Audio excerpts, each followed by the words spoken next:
like a beautiful day in August. I get lost in your frequency when I'm not. I've been using my Sony FX3 for over 8 months now, so I thought it'd be cool to document what a real week in my life looks like creating with the FX3, from planning, recording, editing, and everything else, as well as just share some of my experiences and thoughts on the camera itself.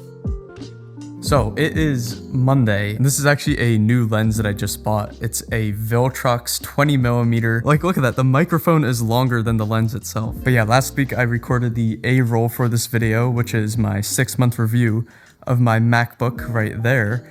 And today I'm gonna try to record the B-roll, get the voiceover done, and then also get the thumbnail. First on the agenda is the voiceover. So I always record my voiceovers in my room because I have one of these bad boys. This is the Shure SM7B. Like, do I need that? Absolutely not. But when it comes to like anything production quality related, I don't mind being overkill. In fact, I prefer it. And then right here, I have the Go XLR, which was actually sent to me by someone I used to work for, Creekcraft.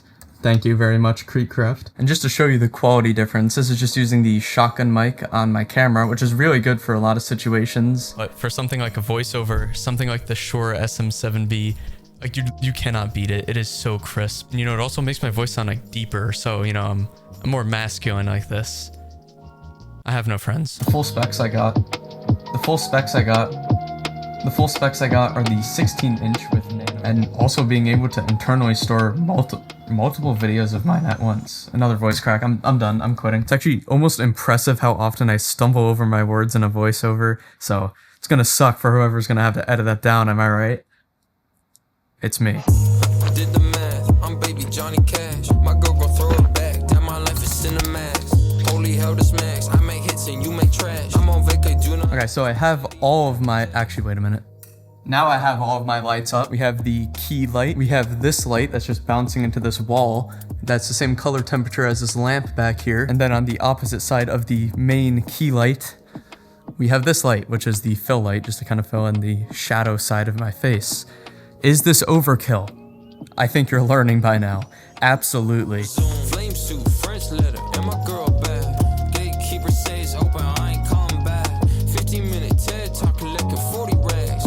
1 million paid in tax, bitch, do the math. I've had zero issues with my FX3 since I bought it, and recording with it today was no different. Having it matched up with my Sigma 24-70 lens has to be one of the most versatile camera setups possible. So I've just noticed 2 reasons why I like making these kind of vlog videos. One, it makes me a lot more appreciative of the tech I use because I'm paying attention to it more. The FX3 is amazing. Later in the week, I will be talking about kind of why I made the decision to get this camera, and also show like some other cameras that are the same thing, cheaper and better for vlogging situations. And the second reason is recording yourself working for like the vlog behind the scenes. It holds you accountable if you're ever being lazy, so I've gotten a lot done so far. I'm pretty productive. When I'm recording B-roll, I'm always trying to group similar angled shots together, so that way I don't have to move the tripods and lights after every single shot, and just overall makes the workflow a lot more efficient. But the B-roll can definitely take a long time. I think this recording session took about 6 hours. For some videos, I can blow through it in about 2 to 3 hours. Maybe there's less total shots, or maybe the shots are just easier, or maybe I just consume more caffeine on those days. I don't know, but my goal for today was just to finish up the B-roll no matter how long it took. And I did. And once I finished up, I plugged my MacBook into the setup in my room and started offloading all of my footage from the vlog, from the B-roll, from the voiceover, thumbnail pictures, and even airdropping some iPhone clips. And there are a lot of files on my Mac at the moment. For this video, I was recording, and the 10 others I still have stored, which I definitely need to and will address tomorrow. Obviously, camera quality does matter, but there are a lot of other more important factors to create good videos. Planning, lighting, which I'll show later this week, and also music. Especially for a video like this, I've picked out some pretty cool songs from Epidemic Sound. I'm not sponsored or anything, but I do have a link to get a free month in the description if you are looking for some good music for your videos. I've been offloading like a lot of footage for videos I've been working on, but you know, from the FX3 and also my A6500, which is kind of what I've been using to capture the behind the scenes shots for yesterday. But all of that's just being dumped onto my laptop, and I'm just moving on to the next video when it's done. My SSD is almost completely full. So my plan is, and this is also kind of my creator hack, is all the past videos that are done and posted. I'm gonna go through all of the B-roll shots, and if there's any chance that I can reuse them in another video, I'm going to separately save them to what I call my stock library. Like some people pay for like stock footage subscriptions where you can just pull different shots of other things, but I pretty much made my own library of my own shots. But I wanted to start off this little vlog segment for today reading some comments. It's right here on my video about why I am still on my iPhone 11. Thank you for this. Most tech reviewers would disagree. They're still on their iPhone 12. Their battery is not good. Relatable. And they're not a fan of USB-C. I like USB-C. But yeah, thank you, actually. I'm not trying to be like a tech reviewer. I'm trying to be more like a regular human with making video capabilities. This phone works. That's all I need. I'm a regular guy that likes tech. Like if there was an FX3 Mark II, I would probably make a video saying why I'm keeping my FX3 Mark I, because I wouldn't need to upgrade because it does everything I need to. We got great video. Thank you, much appreciated. Underrated channel. I'm gonna type this one out. Thank you. You get 2 exclamations. This just looks like I'm stroking my ego by reading these. I'm so glad I came across your channel. Humor, editing, pacing. Couldn't believe when I saw your subscribe. Wow, dude, everyone's so nice. Thank you. Who would prefer Finder? You're crazy. So this has to do with my video when I said why I prefer Mac over Windows. And one of the things was I like the Finder system for files. I did say I prefer it. I think I do, just very slightly. At the end of the day, it's like pretty much the same exact thing. Like, oh yeah, look, here's my stock library. This is the current state of it. Hey man, I like Finder. Hate me all you want, sue me for it. Don't do that. You just got a sub from Ghana. That's one of the most interesting parts of this. There's people who like DM me on Instagram from like all these different parts of the world. Like, I don't know, it's just so interesting how people all over Earth can watch specifically my videos. That's awesome though. I do try to respond to all of my comments. I definitely read all of them. So let me know if you have any questions. Maybe I'll read yours. I have better things to do, like scroll through Instagram. So I got that Dash Pass trial for DoorDash. The trial, I'm not paying for that. I'm getting 3 sushi rolls and it would be $38.98. With the good deals that they're running for the summer, it's $13. Now, could I order it for pickup and go pick it up myself and save more? Yeah. Am I gonna do that? Absolutely not. Place order. Unfortunately, I now have no more excuses to not start dreadfully sorting through my past 10 videos and renaming clips one by one. But I need to get it done now, otherwise I never will.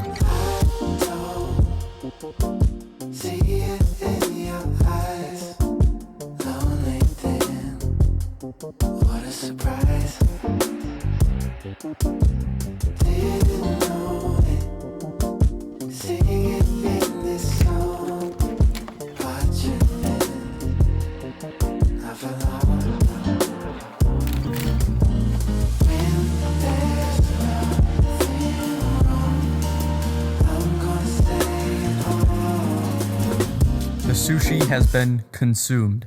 It was absolutely delicious, and I actually made a good bit of progress here. I went through, I think, the first 2 videos. Enough buffoonery, enough tomfoolery, dare I even say flim-flamming. It's time to actually get back to work. So I continued the journey of sorting through over 200 shots, trying to find anything at all that could be reused or referenced in the future, even like me drawing Squidward. You never know. I'd say about 90% of these clips were recorded on the FX3 in log, which definitely helps to keep as much detail as possible, and I'll go into that a little bit later because I finally finished going through all of the footage stored on my internal SSD, which was only the first step. So I once again went through all of the clips, I renamed everything and loosely sorted it based on category. And then I once more went through every single clip and took the extra step to trim the start and end. This makes it practically drag and drop for editing in the future, so taking a little time to trim it now will save lots of time trimming later. And I happened to notice that I surprisingly had a lot of videos that were either only partially recorded or I'm just putting on the back burner for now. So I transferred that to an external drive and it freed up about 300 gigabytes of space. And at this point, I've been working on it for hours, but I was determined to finish it tonight.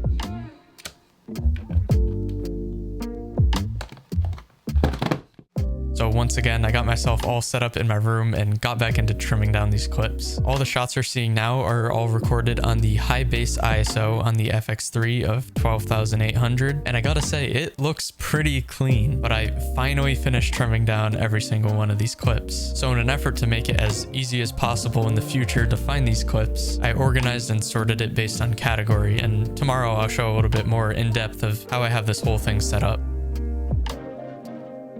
After 6 to 8 hours, everything was finally in place, so I was able to delete all of the original recording files that I just don't need anymore. But I do like to keep the final rendered out video, all of the thumbnails, the music that I use, the thumbnail frames, and of course the project files. And I went one step further, backing all of that up from every single video I just went through to an external drive to really save as much space as possible.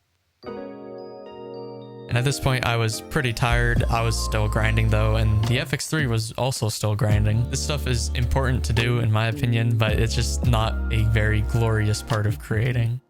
But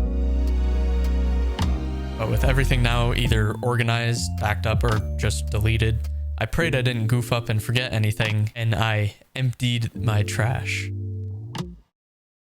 And with that, I went from around 70 gigabytes available to over 1.2 terabytes available. At that point, it was somehow midnight, and I was more than content to call it a day.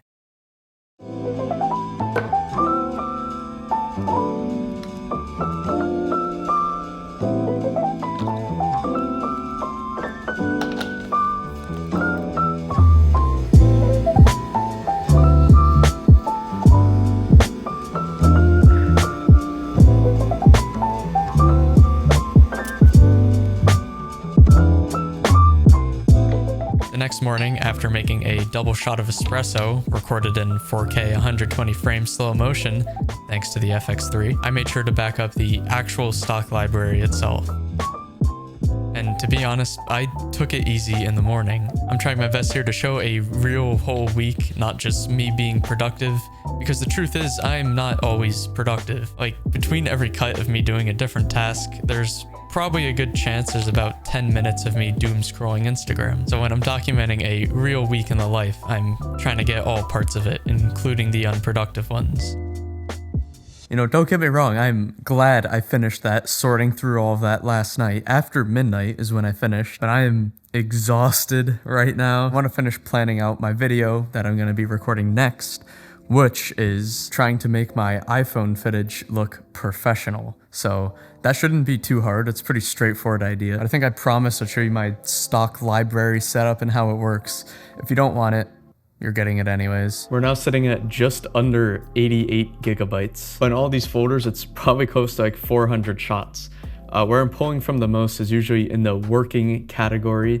So, shocker, we have shots of me working. And I tried to name them, so if I ever needed to, let's say I wanted me typing, and then we can go to sort by this folder. And there we go. We have 4 different typing ones. We have typing in my setup, we have typing on a laptop, we have another shot typing on my laptop, and then we have another shot typing on my laptop. So do I have 3 shots, which is pretty much the same thing?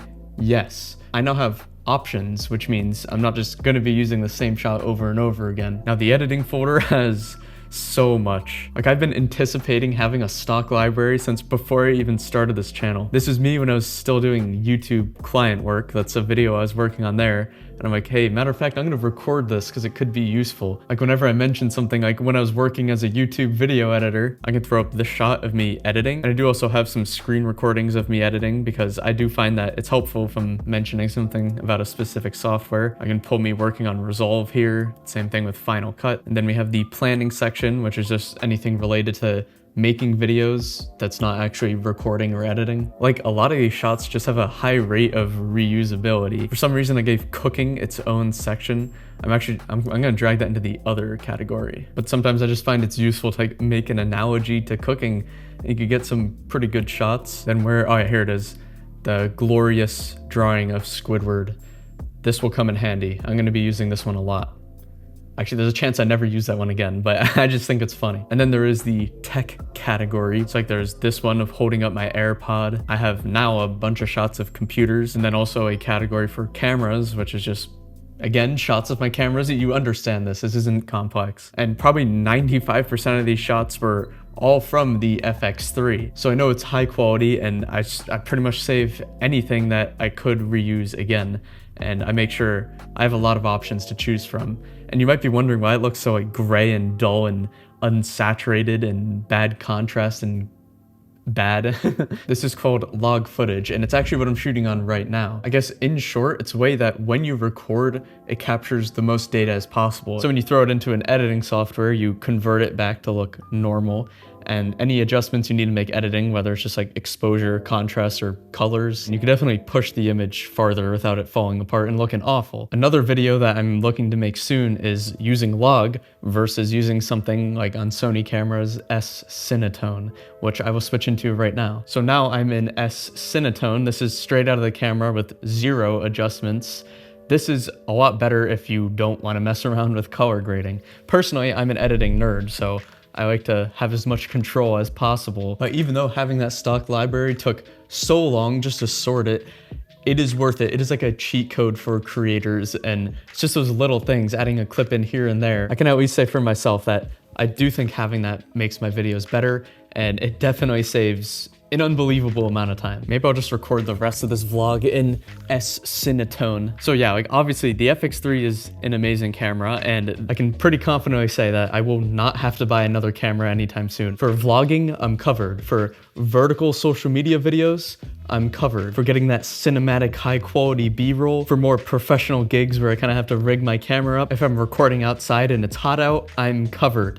In sweat, most likely, but the fans on the FX3 will make sure it doesn't overheat. So even though I like dabble in looking other like extremely good camera deals, I always look at my FX3 and I'm like, gee, you know, this is everything I need and more. And on a lot of professional sets, they require the FX3 sensor because it's kind of like the industry standard. It matches the FX6. So having cameras that can kind of all work together well is ideal. But even with all of that and everything I just said, I will stand by, if you're just doing social media content or something where you're not going to need the extra benefits of the FX3, the ZV-E1 is better. Like even just with this tiny lens, like my hand is still getting sore holding this up. So the ZV-E1 is a little bit lighter, and it's not like you're sacrificing video quality since like it's the exact same image. I started to lay out the video I plan to record tomorrow about comparing my 5-year-old iPhone to the FX3, just setting up a few angles, a few talking points, a few B-roll shots, and also which test shots I'm gonna get between the two cameras to compare them.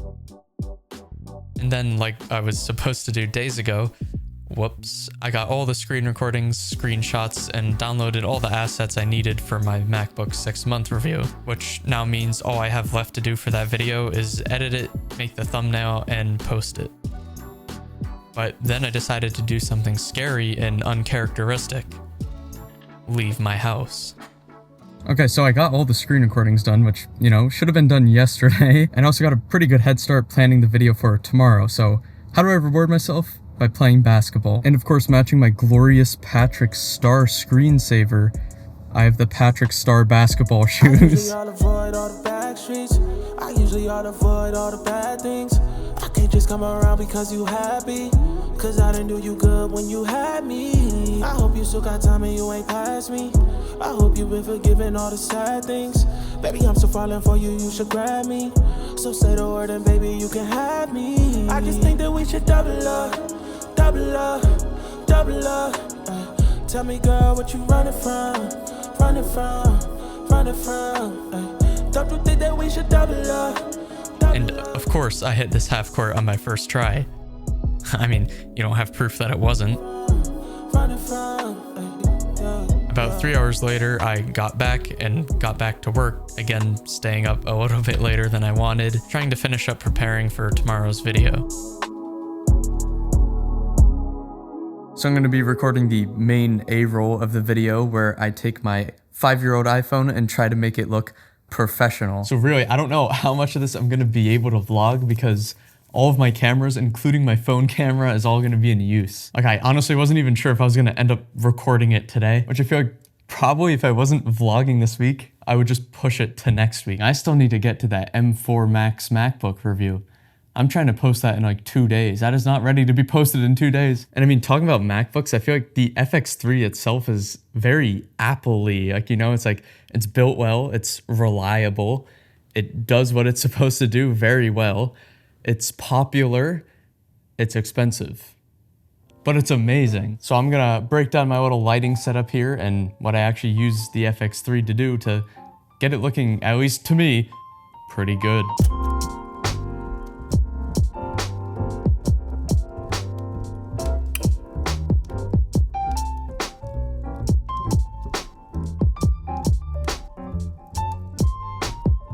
Okay, yeah, I think that's perfect. So the first thing I do is just get the angle. I use this exposure tool called Zebras, which you might see on that screen right now, all those weird zebra-esque lines. Pretty much you just set it to a number, and then that number is associated with a certain level of exposure. So for my skin, I like it to be at 65. So if I zoom in, because I'm actually sitting kind of far away, that looks perfect. I can see it on my face right there. This is with all of the lights off. I mean, the FX3 is amazing, but some things you actually can't improve without additional lights. So that's the key light. That's the little backlight kind of hitting my shoulders. And that one over there is the fill light, which I think is too bright. I think that looks good.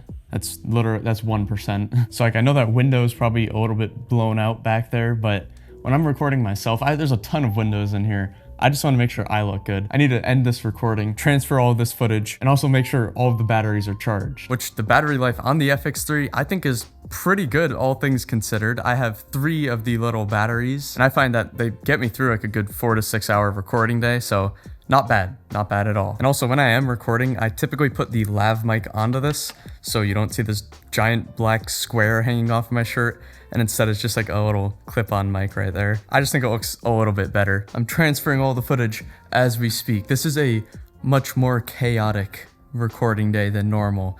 I just need to mention that for the vlog. It's not normally this bad. In fact, the only reason it is bad is because of this vlog.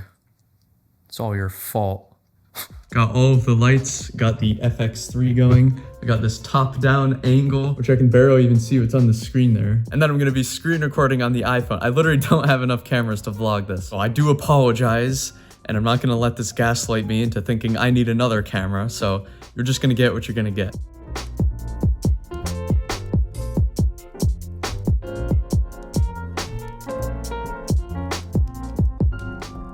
So I just finished the first part of the A-roll here. Now I'm gonna get into the side-by-side camera testing. That's where this is gonna get a little messy. Well, I got about halfway through it. I recorded everything on this side of the room that I needed to record. So between this video and this vlog, and the video I didn't even finish editing yet, we need to say collective prayer for future editing Carter. And I was using the A6500 here, and I got an overheating warning. That camera does not have fans. The FX3 does. And that's once again proven why the FX3 is an amazing camera. But for the price I paid, my wallet and I would hope it is.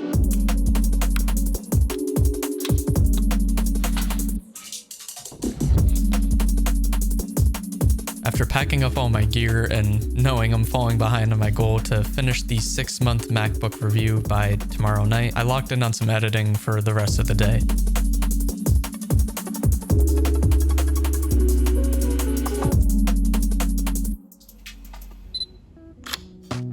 Let her know, I gotta let her know that she my white horse, she my medical. So 1 week and around 460 gigs of vlog footage later, today is a big edit day. All things considered, it's been a productive week and pretty all over the place. I've been vlogging with the FX3, I've been recording B-roll with the FX3, I've been recording A-roll with the FX3, I put it in tests for a part of a video, and I've even taken thumbnail pictures on it, which is actually cool because this again is the same sensor in the Sony FX6, but that camera cannot take pictures, and this one can. The FX3 can do it all. Sony autofocus is great. Like, it just locks onto my eye and it will not lose you no matter like the lighting condition or how fast you're spinning around. The in-body stabilization is okay. I think it's good enough for a vlog. Something that's not specific to the camera being good itself and rather what it's compatible with. like lenses. When I throw in the 24-70, I can get some really nice looking B-roll shots. When I have this 20mm Viltrox on, it's perfect for vlogging. There's such a big selection for Sony, and you don't have to buy their first-party lenses. The most important part of a vlog isn't what camera you're using, it's what you're capturing. And that can be done on any camera, even like a phone. I think it's actually perfect for that. But I am a believer that you should always buy depending on your personal needs. Like if I was just vlogging, I would get the Osmo Pocket 3. If I was just kind of generally doing YouTube stuff, I would get the ZVE1. If I was just trying to get into video production, I would get the FX6 or the C300 Mark III. But I wanted a camera that can do everything. It would be hard to vlog with an FX6, or, you know, uncomfortable at least. My arms aren't that big, okay? As much as the Pocket 3 has incredible image quality, compared to something like an FX3 is not quite there. The ZVE1 has the image quality, but lacks in some professional features. And for some more budget-friendly content creation options, there's the Sony a6400, ZVE10, or ZV1. There's also the Canon R50V and the Lumix S5 II. And especially for used, you can find some really good deals on these. Like part of the reason I got a maxed out MacBook pretty much is because it has like a 0% chance of limiting me creatively ever. And as far as cameras, the FX3 also fills that role. Well, I have to finish editing this desperately, and then I have to start editing this, which I'm honestly scared to do because I know it's going to be incredibly long. And if you're somehow still watching, thank you. And if you want to see more vlog content like this, feel free to let me know and feel free to subscribe for more. I got a lot of work ahead of me.